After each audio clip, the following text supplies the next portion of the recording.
How to size a Sp5der t-shirt. Hey everybody, I'm Massimo and welcome back to the only channel on YouTube that covers in-depth videos of cars, fashion, and lifestyle, the Show Me channel.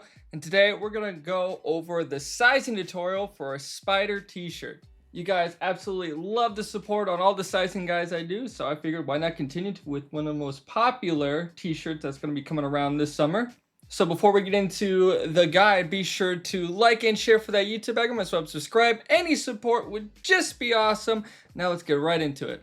All right, you guys are probably shopping for a Sp5der t-shirt this summer, and you guys are wondering, man, how does this thing fit? How should I size this thing? Sp5der can be difficult only because it's in that category of streetwear, and streetwear is known to be a little bit confusing how to size. Sometimes they go really relaxed, oversized. A medium can fit like a large, or you go with BAPE where a large fits like a medium. It's very annoying. But that is why I am here, and I'm going to show you guys that sizing a Sp5der t-shirt is actually one of the more easier t-shirts to size.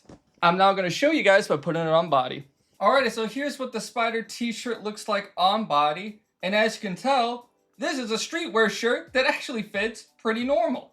So honestly, if you're looking to buy this t-shirt online, and if you're a medium, I would recommend going with a medium. The shoulders are not too broad, and the crop is really nice. If I hold up my arms in the air, you cannot see my belly button, which is really nice. So I'm gonna go ahead and give you guys the styling chart right now. If you just want like a really clean, true to size look, go true to size. Now, if you want a baggy streetwear look, that's when I would go a size up. But this t-shirt actually feels more like a luxury t-shirt. So if you want to go for luxury casual and everything, stay true to size. Slimmer fit, just stay true to size. If you size down, the neck right here, as you can tell, is ribbed and stretchy, and it will try to strangle you. So that's no good. Do not recommend sizing down at all with this t-shirt. Obviously, some styling tips. I like to go black on black. My last video, I had the cargo on, not cargo, khaki. And I don't know, I just didn't think after I was making the video, it didn't quite look right. I recommend black on black with this.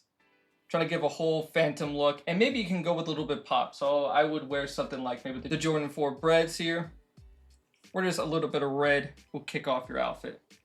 Something like that, but that's just me. And if you're wondering, hey, I'm about this height and about this weight, what should I go for? Should I go for medium, large, small?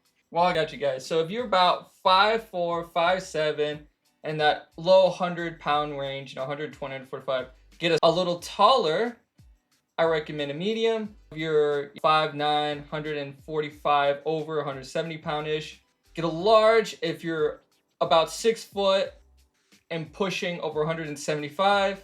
Then get an XL if you're above 6'2" or over 200 pounds. And I think that's all you're gonna need to for this sizing guide. It's really easy, and that's where people can get stumbled on, because normally sizing streetwear is incredibly hard. I would know. I've been doing this for about good 6 years, and let me tell you, sometimes I get it wrong. That's all you're gonna need to know to how to spot. But I think that's all you're gonna need to know to how to size a Sp5der t-shirt. What do you guys think about it? Comment down below your opinion and share for that YouTube algorithm. And last but certainly not least, subscribe. I'll see you guys in the next video.